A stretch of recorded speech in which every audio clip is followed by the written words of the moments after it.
우리 주님의 크신 은혜가 이 시간 예배하는 우리 모두와 함께 또 병상에 계신 분들과도 함께 하시기를 주님의 이름으로 간절히 축복을 드립니다. 오늘도 말씀 전하기 전에 여러분들 전호자 바라보시면서 예수님 사랑으로 축복합니다. 우리 한번 인사하겠습니다. 예수님 사랑으로 축복합니다. 예수님 사랑으로 축복합니다. 아멘. 우리가 사순절을 보내고 있는데요. 오늘 사순절 5번째 주일을 맞아서 우리가 인간의 대죄 시리즈 이제 5번째입니다. 오늘은 제목에 나와 있는 대로 허영에 관해서 이 시간에 함께 말씀을 드리려고 합니다.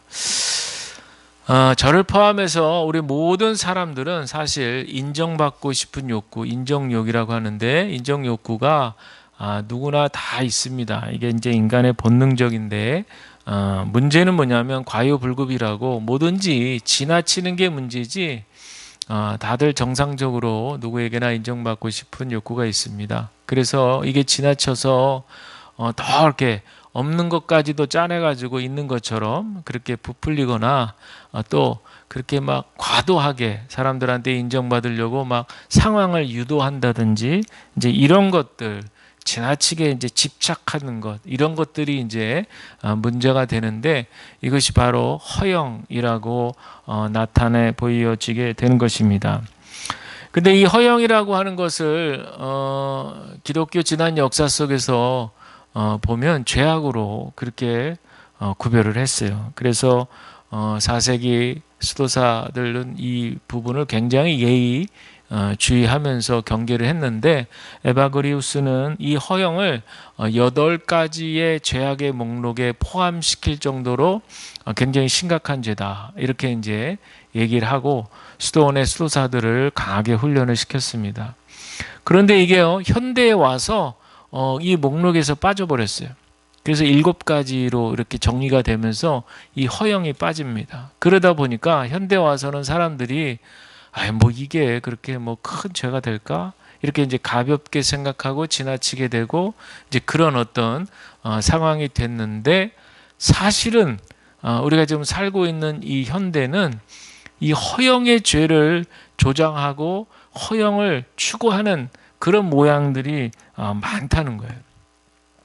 그래서 이게 얼마나 무서운 죄인가 했더니 지나간 기독교 역사의 유명한 고전 중에 하나죠. 철로역정이라고 하는 그런 책이 있는데 거기 보면 이제 주인공인 크리스찬이 천국을 향해서 순례에 나가는 그 여정길을 이제 내용을 담은 그런 책인데요. 거기에 반드시 그 크리스찬이 지나가야 되는 지점이 있는데 그게 바로 허영의 도시입니다. 허영의 도시, 세속 도시죠. 그래서 모든 크리스천들은 이 허영의 도시를 잘 통과해야만 한다. 그 정도로 우리가 사는 이 세상에는 허영의 유혹이 강하게 작용하고 있다 보여집니다.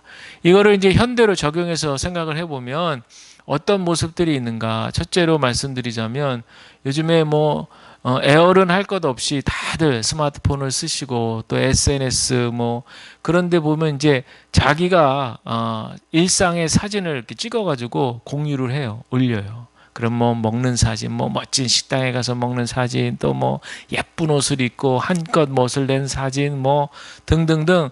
대개는 아주 그냥 좋은 사진들을 찍어가지고 올리잖아요. 그러면 이제 사람들이 기대하는 게 뭡니까? 거기다 대고 사람들이 보고 그 좋아요를 눌러주는 거예요. 좋아요. 그럼 이 좋아요 개수가 얼마나 높으냐, 많으냐, 그거를 기대하는 거야. 그래서 좋아요 개수가 몇 개 없으면 푹 실망하고 어떤 연예인 같이 그런 유명한 사람들은 막 그냥 엄청나게 좋아요 개수가 많은 거죠. 그래서 일반인들이 이제 연예인이 아니니까 이 좋아요 개수를 많이 받고 싶은 마음에 어떻게든 이거를 많이 받게끔 하는 것에 또 머리를 쓰면서 온통 그쪽으로 신경을 쓰게 되는 거예요. 또 하나 이유는 뭐냐면 또 하나 이제 허영의 이 현대 사회에 이 허영이 흐르고 있는 그런 것 중에 하나는 뭐냐면 우리나라가 전통적으로 유교 문화 중심이잖아요. 2조 500년, 조선시대 500년 전통의 우리나라를 이렇게 쫙 좌지우지했던 그 전통의 흐름이 바로 이 유교인데 잘 아시지만 유교의 전통이라고 하는 것이 바로 체면 중시하고 또 뭐 서열이라든지 뭐 신분 이런 것들 또 명예 이런 것들을 이제 중요하게 생각하잖아요. 거기다가 일제 강점기를 거치면서 일본의 그 특유의 관료 문화와 계급주의 문화가 이제 결합이 되면서 이것이 더욱더 강화가 됐어요. 그래서 우리 한국인들 의식 가운데에는 인정하든 인정하지 않든 간에 이 유교 문화가 면면이 흐르고 있습니다. 가령 이제 예를 들면 연예인들 같은 경우에 간혹 가다가 가짜 학위, 자기가 어느 대학에 나오지도 않았으면서 나왔다고 막 그렇게 인터넷에 떠벌리면서 그렇게 했다가 망신당하는 그런 일들 우리가 여럿 보게 됩니다.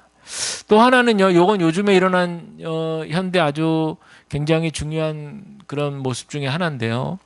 우리 젊은이들 사회에서 정말 옛날에는 우리 어르신들, 우리 어른들, 우리 윗세대, 저희 윗세대 아버지 세대만 해도 열심히 성실하게 일하면 자기 집 마련할 수 있는 그런 희망이라는 게 있었단 말이에요.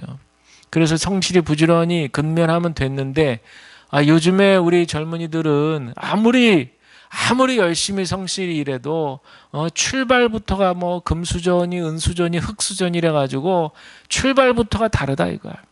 그러니까 흙수저인 젊은이들 대다수의 일반 국민들이겠죠. 이런 사람들은 아무리 열심히 일을 해도 내 집 한 칸 마련할 수 없는 이 정말 어처구니 없는 세상에 살고 있다. 그러면서 굉장히 박탈감을 현실적 박탈감.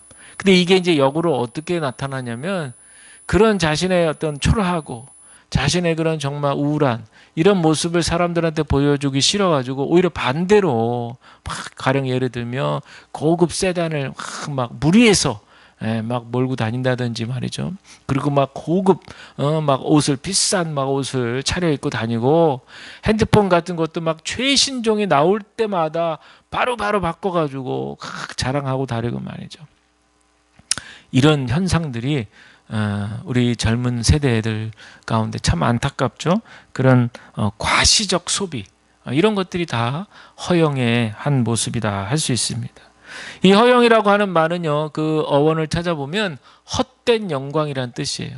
다른 말로 하면 비인 영광, 헛된 영광인데 오늘 읽은 말씀 26절 우리 한번 다 같이 보시면 이렇게 나와 있죠. 헛된 영광을 구하여 서로 노엽게 하거나 서로 투기하지 말지니라. 아멘. 신학자인 토마스 아퀴나스는 이 허영을 몰아서 지속할 수 없고 알맹이가 없는 엉터리 영광이다. 이렇게 정의했습니다. 바로 오늘 이 말씀이 허영 있는 사람이 인간관계에서 나타나는 두 가지 부정적인 모습인데로 하나는 서로 노엽게 하는 거예요. 그리고 또 하나는 투기, 다른 말로 하면 질투. 이렇게 나타나게 되는 거죠. 여기서 노엽게 한다는 말은 상대를 자극시킨다는 뜻이 있습니다. 그 말은 뭐냐면 내가 우월감을 가지고 너는 나보다 열등해. 내가 너보다 훨씬 우월해. 이거를 그냥 암암리에 팍 나타나는 거예요. 그러니까 상대를 자극시켜서 어떻게 하겠어요? 노엽게 그렇게 만드는 거죠. 반대는 열등감을 갖는 거죠. 그래서 늘 상대에 비해서 나는 초라하게 느끼고 그러다 보니 질투심이 유발되는 거죠. 왜 나는 없는데 쟤는 저런 게 있어 하면서 저걸 빼앗고 싶다. 이런 어떤 질투심을 유발하게 되는 겁니다. 이게 바로 우월감을 갖든 또 열등감을 갖든지 간에 이게 허영에 빠져 있는 사람의 모습이다. 왜냐? 바른 건강한 정체성을 가진 사람은요. 누가 와서 나한테 뭐라고 하든 뭐라고 건드리든 뭘 어떻게 하든 아무 영향을 미치지 않아요. 타격감이 없어. 타격감이. 그냥 그러면 그런가 보다. 나는 나야. 뭐 제가 저런 말을 하건 저런 행동을 하건 나는 그냥 내 모습 이대로 나는 거기에 만족해. 이렇게 생각하는 경우죠. 우리 모두가 다 이런 건강한 정체성을 주님 안에서 갖게 되시기를 주의 이름으로 간절히 축복을 드립니다. 이번에는 이 허영을 추구하는 사람들에게 나타난 두 가지 특징이 있는데요. 하나는 뭐냐면 자신이 뭘 이렇게 장점을 가지고 있단 말이에요. 근데 그것이 굉장히 특출나는 것으로 생각하는 거예요. 그런데 사실은 그렇게 특출나지 않거든요. 고린도 교회 성도들이 그랬어요. 자신들이 받은 은사가 대단한 것으로 착각해서 막 우월의식을 가졌단 말이죠. 그런데 사도 바울이 볼 때에는 뭐 다 거기서 거기에야 다. 그러니 교회를 건강하게 세우기 위해서, 덕을 세우기 위해서 은사를 잘 활용하라, 그런 거지 뭐 누구 거는 확 특출나고 뭐 그런 게 아니라는 거예요. 별발 다른 게 없다. 이렇게 바울은 고린도 교회 성도들 책망했습니다. 또 이렇게 허영심에 부풀어 있는 사람들 나타나는 현상 중에 하나는 뭐냐면, 우리 인간이 다 풀의 꽃과 같잖아요. 성경에도 나와 있지만 모든 육체는 풀의 꽃과 같고, 이 꽃들은 어때요? 다 화려할 때가 있지만 또 어떻게 돼요? 시들고 떨어질 때가 다 있단 말이에요. 그런데 이 허영에 가득 찬 사람들은 떨어지고 시들 때를 생각 못하는 거죠. 그리고 그냥 화려한 아름다운 꽃의 자태를 그렇게 뽐내는 그 화려함만을 계속해서 쫓아서 산다는 거예요. 그러나 우리가 잘 아시지만 얼마나 그런 인생이 모래성을 쌓는 허무한 인생인가라는 것을 우리가 잘 알고 있습니다. 그래서 이 허영을 추구하는 사람들에게 반드시 동반되는 건 뭐냐? 과장하는 거, 부풀리는 거죠. 그리고 위선, 없던 것도 있는 것처럼 막 만드는 거죠. 거짓되게 만드는 거죠. 막 포장하고 있는 것처럼 막 그렇게 연출하는 겁니다. 그래서 그레고리우스 대제는 이 위선을 뭐라 그랬냐? 허영의 딸이다. 이렇게 서로 연결을 시켰어요. 개역개정 우리 성경에는 뭐라 그러냐면 이 위선을 다른 말로 표현했죠. 외식이라고 표현했습니다. 그래서 외식이라는 것은 겉모습만 번지르하게 그렇게 잘 꾸미고 가장하는 거예요. 성경에서는 바리새인과 서기관들을 생각하시면 되겠죠. 예수님께서 이들에게 직접적으로 얘기합니다. 이 외식하는 자여, 그랬어요. 이 바리새인과 서기관들은 당시에 모세율법을 충실하게 지키면서 기도하고 금식하고 구제하는 일에 누구보다 앞장섰어요. 사람들이 볼 때 참 저 사람들 경건하다, 저 사람들 구약의 율법을 저렇게 어떻게 잘 지키나, 훌륭하다, 존경해야지, 와 그러면서 사람들에게 그저 대접받는 거, 거기에만 그냥 온통 관심을 갖는 거예요. 그 예로 부자 청년 얘기 잘 아시잖아요. 부자 청년이 어떻게 하면 구원을 얻을 수 있습니까? 예수님 찾아왔는데 하면서 덧붙이는 얘기가, 제가 어릴 때부터 모세율법을 얼마나 잘 지켰나 몰라요. 십계명을 촥촥촥촥 막 대면서 말이죠. 다 잘 지켰다 그러죠. 그러니까 막 자신감이 막 충만한 거예요. 근데 예수님이 다 듣고 계시다가 마지막에 한마디 탁 하시잖아요. 부자 청년한테 돈이 많잖아요. 그 너의 재산을 가난한 사람들한테 다 넘겨주고 그리고 나를 따를 수 있겠냐. 이게 부자 청년에게는 구원으로 가는 길인데, 그랬더니 부자 청년이 딱 거기서 뭐라고 어떤 행동을 합니까? 성경에 보니까 그 청년이 재물이 많음으로 이 말씀을 듣고 근심하며 가니라 그랬어요. 다른 건 다 지키고 다 잘할 수 있고 다 신앙적인 모습을 다 나타내 보일 수 있지만 정작 가장 중요하게 생각하는 거, 이 재산, 이 돈만은 절대 내줄 수 없다라고 하는 자신의 그 본심이 그냥 탁 들켜버린 그런 것이죠. 바로 이 쥐고 있는 욕망, 이것을 내려놓지 못하기 때문입니다. 더 나아가서 내가 이렇게 율법을 잘 지키는데 나는 당연히 이 재산은 내가 취해야 될 몫이야, 이렇게 스스로 생각하는 거죠. 그래서 옛날에 바리새인들은요, 옷 소매에다가 그 율법을 기록한 그 문구, 경문이라죠, 그거를 이렇게 달아가지고요, 우리 옛날에 옷술이라고 그러잖아요. 길게 늘어뜨려가지고 사람들이 저만치에서도 그게 눈에 확 띄도록, 잘 보이도록 그렇게 하면서 막 외식하면서, 그렇게 사람들을 의식하면서 그렇게 다녔다는 거예요. 결국에는 외식하는 자의 특징은 뭡니까? 하나님을 잘 믿노라 하면서 하나님보다 사람의 시선을 더 신경 쓰는 사람이죠. 그래서 이 외식하다는 말의 헬라어 원어를 보면 휘포크리테스라는 말인데 우리말로 하면 연극 배우라는 뜻이에요. 연극 배우. 여러분, 연극 배우가 어떤 사람이에요?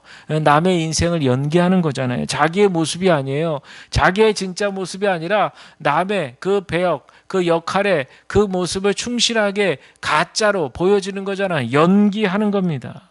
마치 바리새인과 서기관들이 이런 연극 배우들 같다라고 하는 거예요. 그러니까 사람들이 보면 야, 저 사람들 신앙심 너무 좋아 보여, 경건해 보여 라고 하지만 예수님의 눈은 속일 수가 없죠. 그래서 예수님 뭐라 그럽니까? 화 있을진저 외식하는 서기관과 바리새인들이여, 이렇게 딱 꾸짖게 되는 거예요. 사실 우리 이 땅의 교회들에게도 이런 모습이 있을 수 있습니다. 규모가 크고 주변 사람들에게 많이 기대를 받고 격려를 받는 교회일수록 그 특유의 그 체면과 명예심을 생각해서 진정한 어떤 복음, 예수 그리스도가 드러나는 복음적 교회로 그렇게 세상 속에 나타나 보이지 않는 거예요. 여러분, 우리가 왜 날마다 주님 앞에 나와서 말씀과 기도의 삶을 살아가야 됩니까?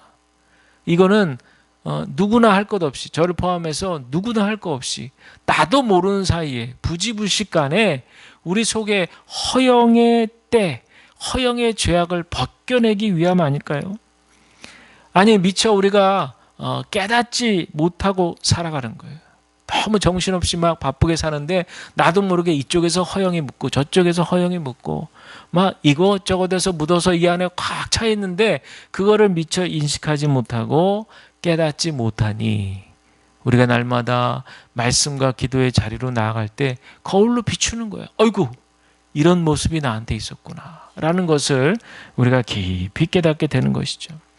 우리가 이 사순절기에 이런 매주마다 이런 죄악에 대해서 우리가 묵상하게 된 것 참으로 은혜가 되는 시간인데요.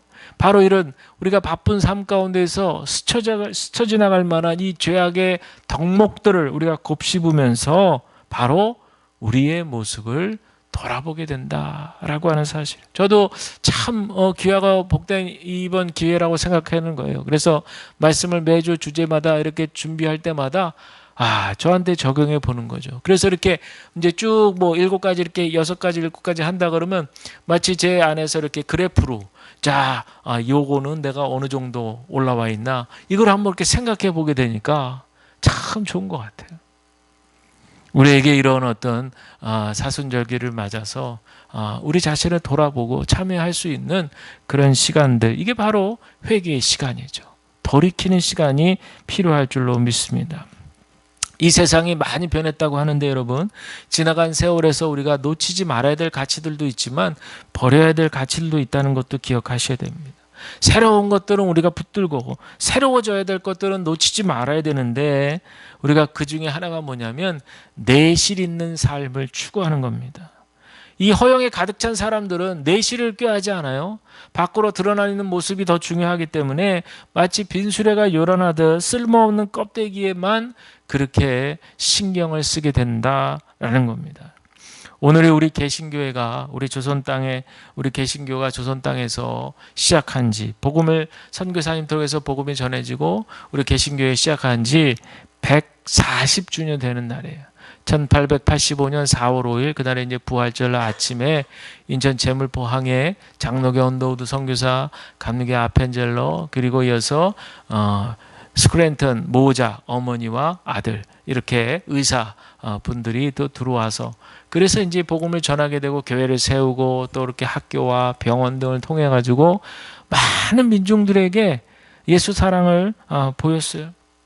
근데 이분들의 이력을 보면 대단한 사람들이에요. 의사들의 의사. 그리고 다 신학자들이고 본국에 있었으면 거기서 그냥 안정적으로 그냥 거기서 편안하게 지내면서도 얼마든지 봉사를 할 수 있는 그런 분들인데 이분들이 굳이 이역만리 떨어진 그런 조선 땅에 선교사로 자원을 하고 그래서 파송을 받아가지고 이 땅에 와서 복음과 예수 사랑을 그렇게 전하게 된 것 어떤 이유겠습니까? 바로 진짜인 예수 그리스도의 사랑을 깨달았기 때문이죠. 진짜 사랑인 예수님의 사랑을 알고 또 믿고 그래서 예수가 가신 그 길을 나도 가야겠다라고 하는 이 헌신의 결단이 있었기 때문에 그 당시에 우리나라 조선 땅은 쇄국 정책으로 인해서 서양의 좋은 문물들을 다 차단하고 안 받고 안으로는 정쟁에 휩싸여 가지고 말이죠. 그래서 그냥 백성들은 계속 굶어 죽고 가난하고 병들고 이런 삶을 살았는데도 위에서는 돌아보지도 않고 말이죠. 그래서 얼마나 나라가 정말 칠흑같이 어두운 그런 흑암의 그런 사회였거든요. 바로 그때 하나님께서는 선교사님을 통해서 정말 그분들이 과감하게 용기를 내서 이 땅에 오게. 사실 이제 4월 5일 제물포항에 들어오기 3일 전에 부산에 먼저 들어왔어요. 4월 2일 부산에 먼저 들어와서 여기서 이제 머물다가 이제 인천으로 올라가서 이제 서울 한양으로 이제 들어가게 되는데, 우리는 그 하나님의 절묘하신 그 역사와 간섭하심을 분명히 기억해야 됩니다. 저는 그래서 그 역사들, 초기 역사들 좀 공부할 기회가 있었는데 제가 분명히 확신을 갖게 된 것은 바로 하나님은 사랑하신다는 거예요. 우리나라를 사랑하신다는 거예요. 망할 수밖에 없었던 우리나라를 하나님께서 그렇게 복음의 씨를 뿌리시고 예수 사랑의 씨를 뿌리셔서 우리를 구원하시고 우리를 일으켜 세워주신 줄로 믿습니다. 그러니 여러분들, 우리가 그 하나님을 의지하고 바라보셔야 돼요. 그 선교사들이 들어와서 복음을 전했던 그 상황들을 이렇게 살펴보면 정말 우리가 배울 게 너무 많은 거예요. 일례로 한 가지 말씀을 드리면, 그 스크랜턴 선교사 그 당시에 양놈이죠. 양놈, 코쟁이들 이렇게 와가지고 막 이렇게 왔다 갔다 하니까 동네 막 애들이 말이죠. 코쟁이 놀리고 말이죠. 그리고 이제 동네 막 험한 애들이 막 돌멩이 들어가지고 선교사 집에 막 유리창에 던져가지고 막 깨트리게 일쑤고 말이죠. 그렇게 어떻게 보면 위험천만한 그런 상황인데도 불구하고 그 의사 선생님들은 계속해서 무료로 진료해주고 복음을 전하고 그 일을 꾸준히 했잖아요. 그 중에 이제 스크랜턴 선교사는 정말 남대문이라고 하는 그런 시장에서 정말 일자 무식, 아무것도 배운 적이 없는 가난한 그런 어떤 숫장사 집, 거기에 양자로 있는 전덕기라고 하는 그런 소년, 그 전덕기 소년을 양자처럼 이렇게 거둬가지고 허드렛 일을 막 시켰잖아요. 그런데 허드렛 일 시키는 사람은 이제 그 당시에 신분으로 봤을 때 종이잖아요, 종.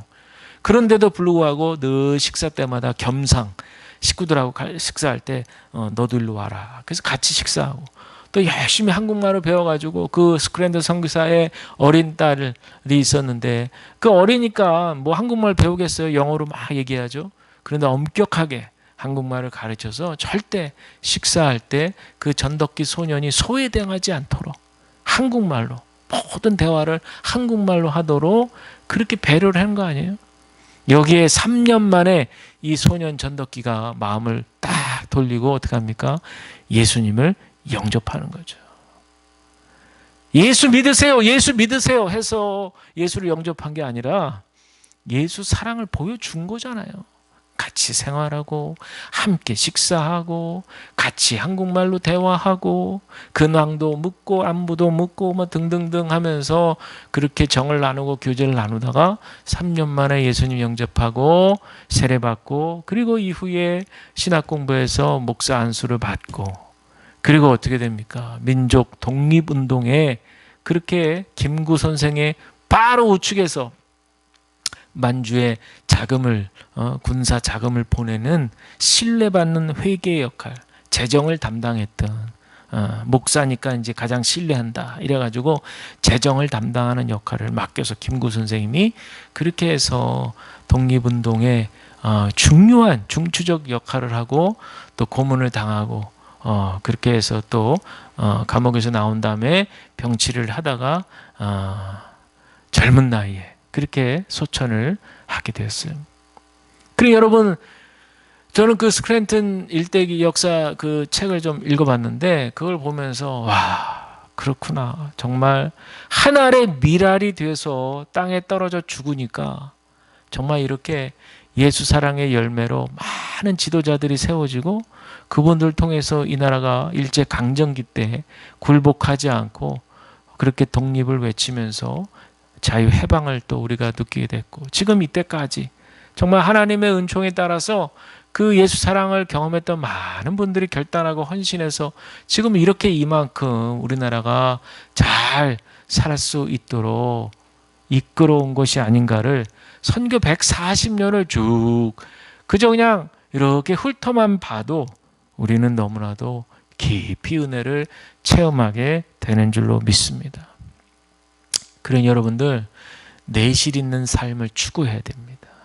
예수님 사랑으로 우리 안에 옹골차게 이렇게 맺혀지는 주님의 그 사랑의 열매를 우리 삶 가운데 풍성히 거둬야 되는데, 우리가 이 허영이 혹시라도 우리 안에 끼어 있다면 이거를 극복하는 길은 무엇일까? 간단히 말씀드리면, 첫째는 허영이 헛된 영광이라고 그랬잖아요. 그러니까 우리는 진짜를 추구하는 거예요.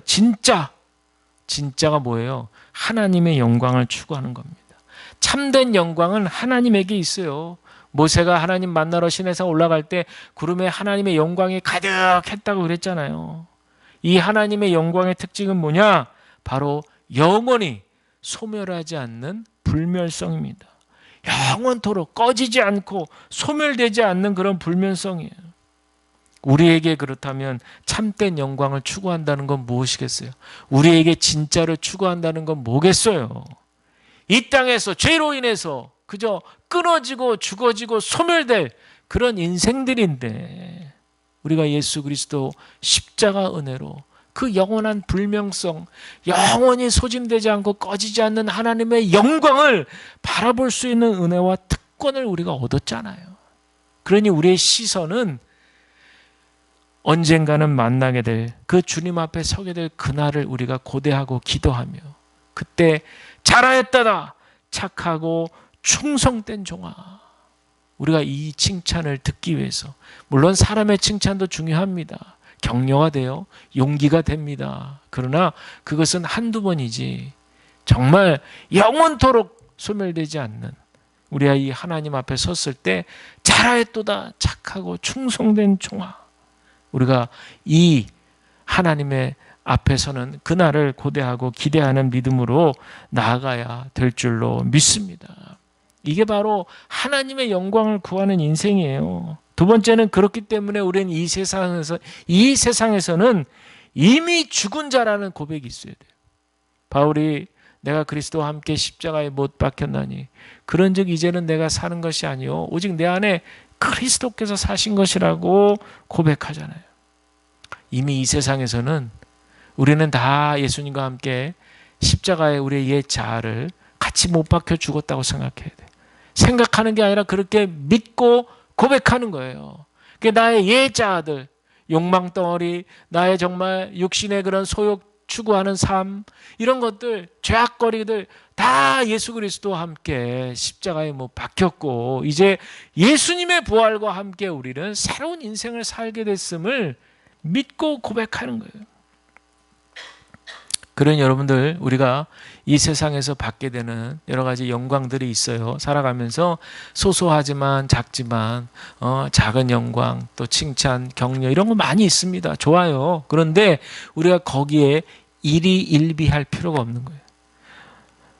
어떤 형제가 수도사 마카리우스를 찾아와서 어떻게 하면 구원을 얻느냐고 선생님 한 말씀만 해달라고 했대요. 그랬더니 이분이 가만히 이렇게 쳐다보다가 저기 공동묘지에 가가지고 거기서 마음껏 욕지거리를 해보라고 그랬어요. 그랬더니 가서 그대로 했어요. 그리고 돌아왔어요. 뭐라 그러더니 하더니 아무 대답이 없더라는 거야. 그래? 그럼 이번에 가서 그 묘지 앞에서 마음껏 칭찬해주고 축복을 해주고 오라는 거예요. 그래서 하고 왔어요. 근데 뭐라더냐 그랬더니 아무 대답이 역시 없더래.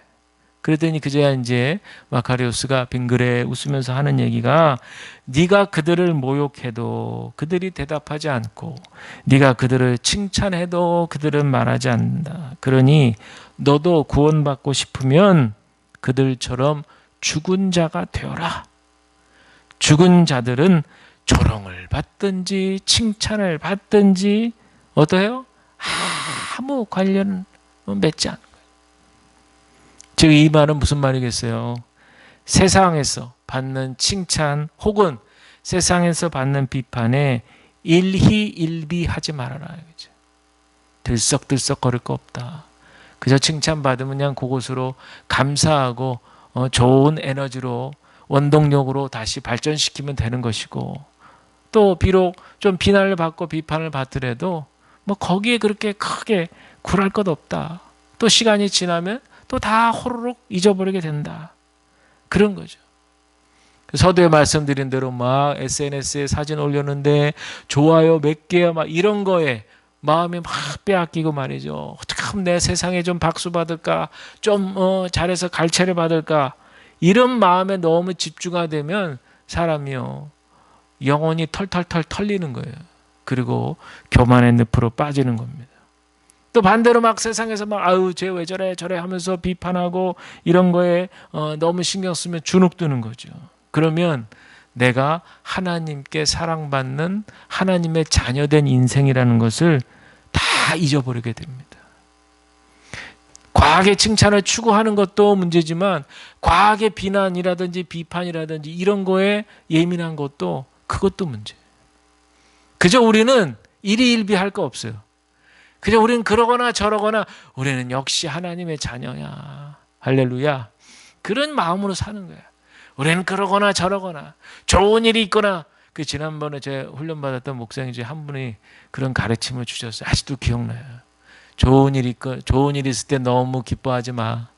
안 좋은 일 있을 때 너무 실망하지 마. 그냥 그대로 쭉 간다. 우리는 그냥 쭉 가는 거야. 근데 그 말이 별말 아닌 것 같은데 제 소위 말해서 심쿵 하는 거예요. 심쿵. 다 지금까지도 기억이 나요. 지금까지도. 그러니까 저 여러분 우리 삶에 그저 예수님과 함께 손잡고 간다. 그렇게 생각하시면 돼요. 그리고 예수님이 나를 가장 좋은 길로 이끌어 가신다. 그렇게만 믿고 가면요. 우리는 그냥 어렸을 때 왜 엄마 손 붙잡고 가면 그 길이 제일 행복한 길이었잖아요. 그냥 그 기분으로 가는 거예요. 그 기분으로 그냥. 어떻게 가는지 어디를 가는지 몰라. 지금 가는 길이 얼마나 험한 길인지 좋은 길인지도 몰라. 근데 어쨌든 엄마 손 붙들고 가면 설마 엄마가 나를 뭐 이상한 데 데려가겠냐? 이렇게 생각하는 사람 없잖아요. 마찬가지죠. 그저 우리 예수님 손잡고 가면 그 길이 제일 확실한 길이다. 그 길이 가장 행복한 길이고 그 길이 가장 우리에게 축복된 길이다. 그렇게 믿고 우리가 뭐 세상에 칭찬이나 비난이나 이런 거에 일희일비하지 않고 그저 우리의 가야 될 그 길을, 신앙의 길을, 믿음의 길을 쭉 정진해 가시기를 주의 이름으로 간절히 축복을 드립니다. 그러기 위해서는 마지막 드릴 말씀은 사람들 많이 모이는 곳을 가려고만 하지 말고 골방의 삶을 추구하라는 거예요. 예수님도 막 기적 베푸니까 사람들이 막 우하고 막 그냥 연예인 다루듯 연예인 막 보듯이 하니까 어떻게 해요? 그래 내 사인해 줄 테니까 줄 서요. 이랬어요? 그러지 않으셨죠. 오히려 그럴 때 아이쿠 하면서 싹 자리를 피해서 은밀한 곳에 그렇게 가셔서 혼자서 기도하시잖아요. 이 정신이 중요하다는 거죠. 그래서 칭찬이 좋은데 사람한테 칭찬받는 거 좋아요. 좋은데 이것을 너무 과도하게 받으려고 하면 오히려 우리 영혼이 썩어요. 그래서 이 칭찬을 때로는 찌르는 단검이라고 그랬어요. 찌르는 단검. 그러니까 그저 한두 번 이렇게 두세 번 칭찬에 취하는 거 뭐 그럴 수 있지만 그러나 이것을 추구하는 삶 그것은 찌르는 단검이 돼서 오히려 해악을 끼칠 수 있다. 그래서 옛날에 수도원에서 간혹가다 수도사들이 훈련받다가 막 신비한 체험을 한다는 거예요. 그러면 막 뭐라도 된 것처럼 막 그냥 막 붕 뜨고 말이죠. 그리고 막 하던 금식이라든지 고행 이런 거를 평소보다 막 지나치게 막 더 막 오버해서 하고, 그래서 그런 일들이 간혹 있기 때문에 수도원장은 아예 규칙에다가 너무나 이렇게 눈에 띄는 행동, 영웅적인 행동을 하는 경우가 있기 때문에 지나친 금식이나 고행 같은 거는 하지 못하도록 딱 수도원 규칙에 그렇게 정해놨다고 그래요. 그러니까요, 이런 것들이 뭐 비단 뭐 몇백 년 전에 거기서만 적용되는 얘기가 아니라는 거죠. 사랑하는 성도 여러분, 지금 우리가 살고 있는 시대는 허영이 강하게 우리를 유혹하는 시대와 문화 속에 살고 있어요. 사실은 이렇게 앞에서 설교하는 이 목회자가 이런 허영의 유혹에 많이 노출돼 있어요, 사실은.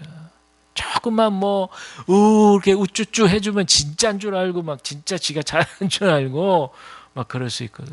그러니까 저 자신도 늘 그럴 때마다 돌아보고, 또 돌아보고, 또 여러분들도 요즘엔 워낙 인싸 이래가지고 연예인이 아니어도 그냥 평범한 분들도 조금만 SNS에서 잘하고 이러면 금방 사람들한테 주목을 받는 세상이잖아요. 근데 우리는 그러면 그럴수록 기억할 것은 겉만 화려한 삶을 추구하지 말자. 연예인들이 한창 인기 있을 때 지나가고 나면 혼자서 외롭게 그렇게 고독하게 살아가는 사람들 가끔 다큐멘터리 이런 데 나오는 거 보면 그분들은 화려할 때에 취해 있어요. 화려한 영광, 그 과거에 내가 그래도 그때 잘 나갔는데 그 의식 속에서만 사는데 그게 병이 되는 거예요, 병이. 물론 우리는 이제 그런 연예인이 아니니까 그렇지는 않다 할지라도 중요한 것은 오늘 이 말씀을 들으면서 여러분 우리가 결단할 것은 겉만 화려한 삶을 추구할 것이 아니라 정말 우리의 내실과 내면을 살뜰하고 아름답게 예수님과 함께 꾸려 나갈 수 있는 저와 여러분들 우리 모두가 다 되시기를 주님의 이름으로 간절히 축원을 드립니다. 기도하겠습니다. 하나님 감사합니다. 우리에게 겉만 번지르르한 그런 삶을 추구하지